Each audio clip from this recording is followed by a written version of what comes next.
Hi everybody. I'm going to do a quick run by here. Well, a slow run by. I'm going to try to do part two of my switching. But then I want to talk on pause a little bit, and I'm going to show a problem that I have that has to do with layout design.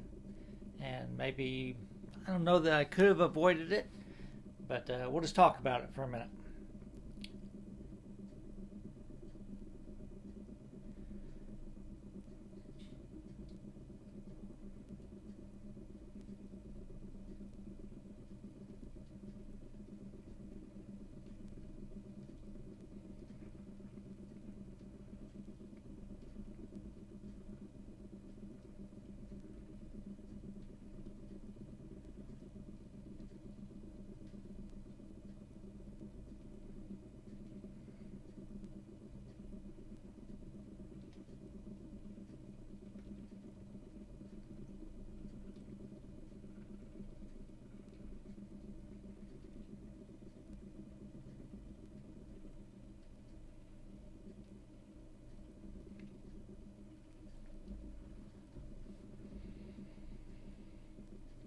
All right, hope you enjoyed that slow run by. So now let's talk about design.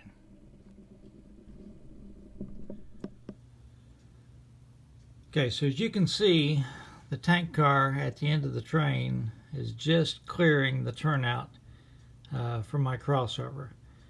So the remaining customers that I need to switch, I have these two cars that need to go to General Chemical. I have the two SP box cars. One needs to go to Miller Distribution, and the other one needs to go to ITT Grinnell. So I have to run around the train to do that. Problem is I picked up this C&O boxcar, which a real railroad would have done, and so now I have 5 cars, but as you can see, I'm longer than my runaround track on this side. That would probably never, ever happen on a real railroad. We condense everything on our model railroads. Now, if I was on the other track, that track can handle like 7 cars. I'd have no problem. So basically, I need to do sort of a unrealistic move. If I would have realized this yesterday, or in part 1, I wouldn't have picked up that C&O boxcar. I'd have left it sitting over there on the other track, and I could have run around these 4 cars, no problems. Again, the rail railroad would never do that. They would pick it up, because that way they're not going to have to go back and get it later to do the runaround. So when you incorporate your design, of course, when I did this, I was very happy with my design. I just had a 6-foot, basically, switching module. And I knew I was limited. I didn't have any staging at all. If you remember from the old layout, I built a little 13-inch section down here, which helped a little bit, but not much. But I had the same amount of runarounds. I didn't use JMRI, so I could just set up my switch list to accommodate what I, can do. So I didn't have to worry about it. I would never set up an operation that I couldn't do. Put it that way.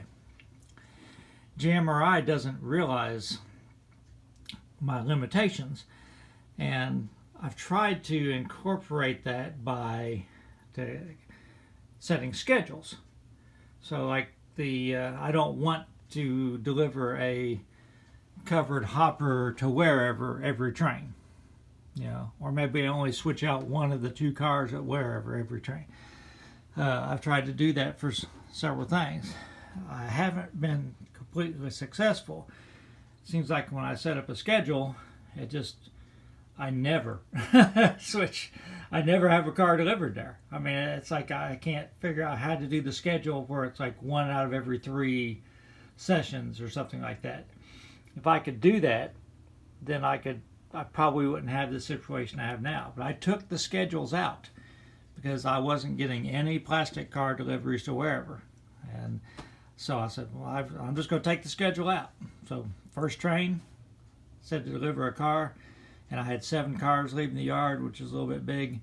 And now I've got this problem. So how am I going to deal with it? So what I'm going to do is I'm going to back the train up. I'm going to take that C&O boxcar and I'm going to basically back it back down pretty much where it was. Well,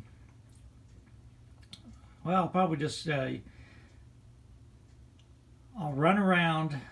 I'll leave the C&O boxcar attached to the engine, and I'll run around the other 4 cars and do all my switching that way.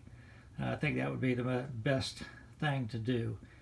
So the engine will be in the middle of the train, but sometimes you'll see that happen in real life too. So I want to talk about that. It's something you need to realize if you're planning a layout. Again, I don't know any way I could have gotten around this. If I'd have made the runaround tracks longer, then the tail track from here to end of ITT Grinnell wouldn't have accommodated that train anyhow, so it wouldn't have mattered. You're choosing 6 of one and half dozen of the other. But something you have to take into account in layout planning. Again, when I set up my own trains, my own schedule, never had this. I would never have set up a train like this. But anyhow, it happened. So now let's deal with it and get back to switching. Okay, the engine and the first boxcar are basically on the crossover. I disconnected between the boxcar, C&O boxcar, and the SP boxcar. So now all 4 cars are in the clear on the runaround.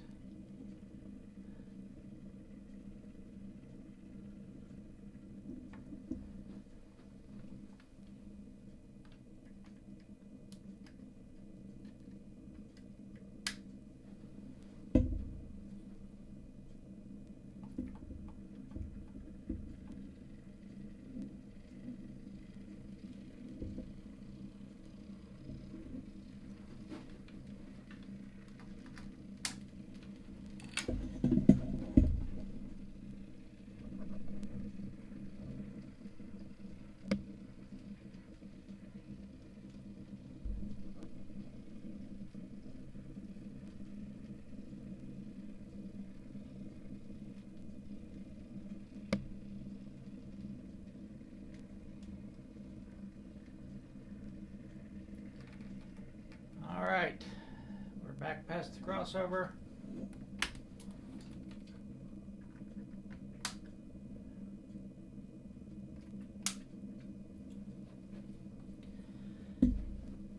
So now I can pull forward and couple onto these cars.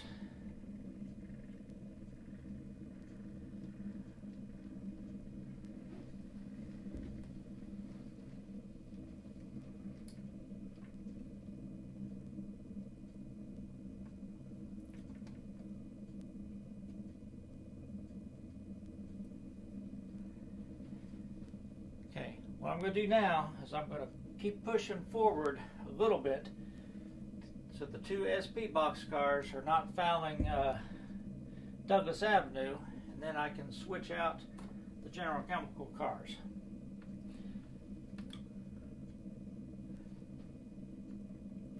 First, again, not prototypical. I'm going to have to pull back a little bit just because the SP car is just starting on the crossover, and I don't want a crossover right now.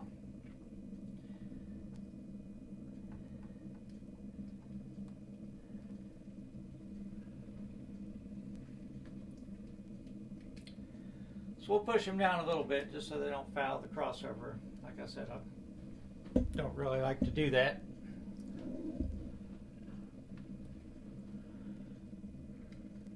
Alright, that's good. So uncouple these, and I'll change the camera here in a second so you can sort of see more what's going on.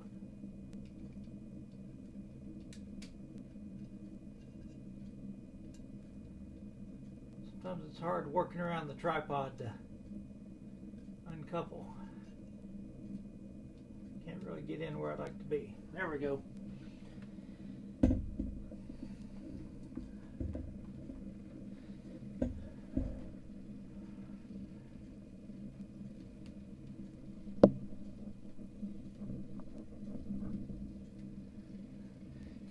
pulling back so we can get access to the General Chemical spur.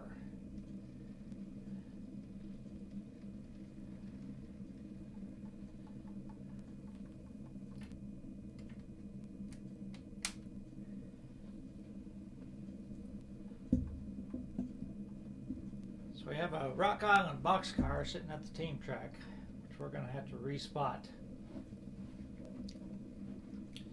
when all this is over.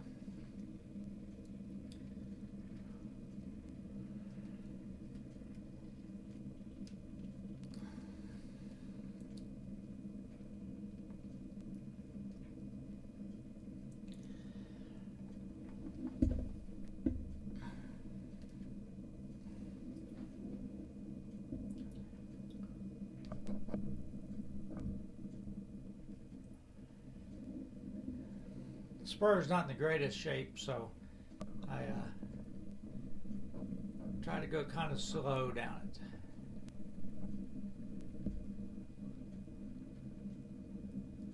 Plus, we're also usually handling tank cars and don't really want to have any derailments on this spur.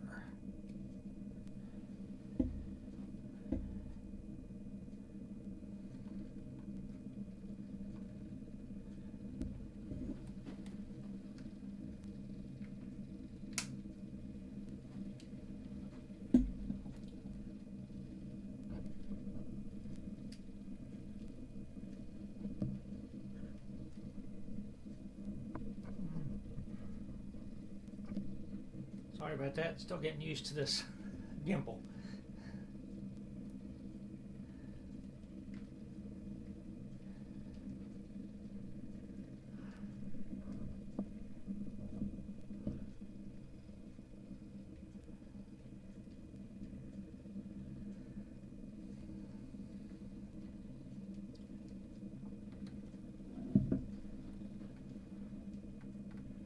All right, that's good.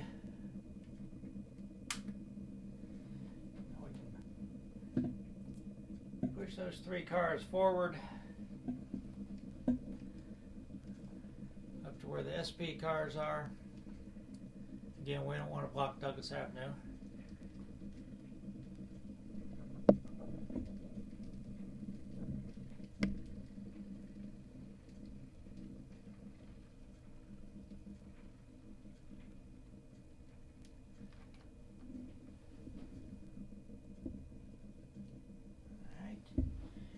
Go up a little bit farther.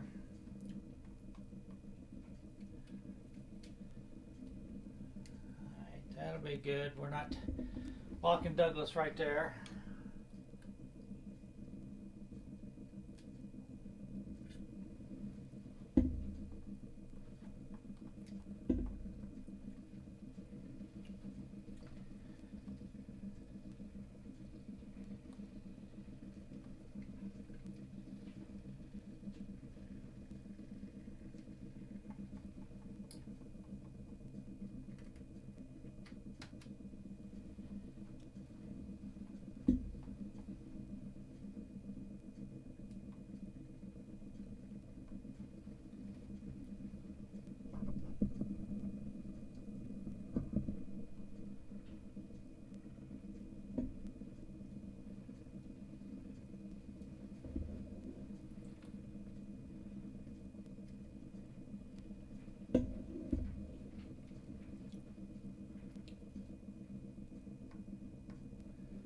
Well,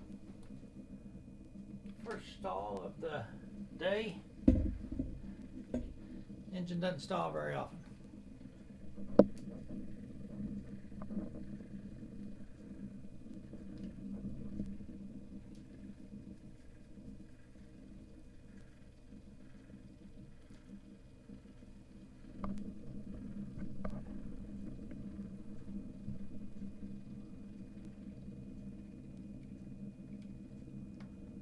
Alright, that's good.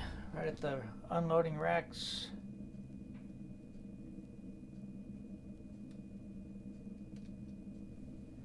Now we can go back and pick up the Rock Island boxcar to respot.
For the newer subscribers, I've been doing a project where I'm replacing my microtrains couplers, the springs inside them, with rubber bands. It's not my original idea, it's someone else's idea.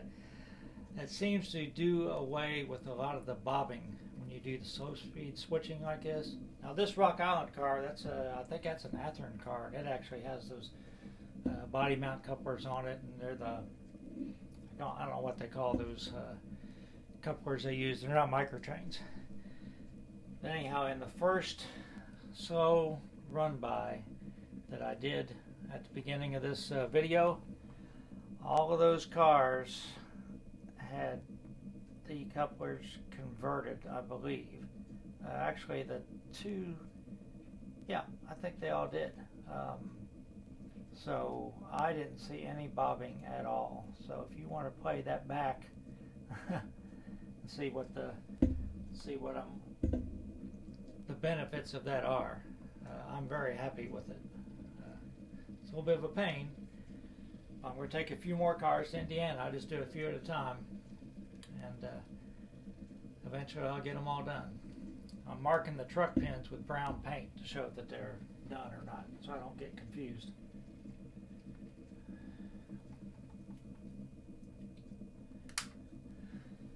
Okay, so what I'm going to do now, I'm going to go ahead, I'm going to pull forward, I'm going to grab these cars, and I'm going to cross over to the other track, and I think I'm going to end it here, and I'll make this 3 parts, because this video is getting kind of long with my talking in it. So I'll have to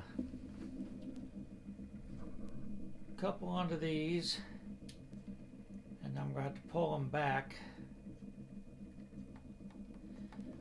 so I can put them onto the other track. And I'll just run through the crossover back here so I don't have to zigzag around, and then we'll end the video there.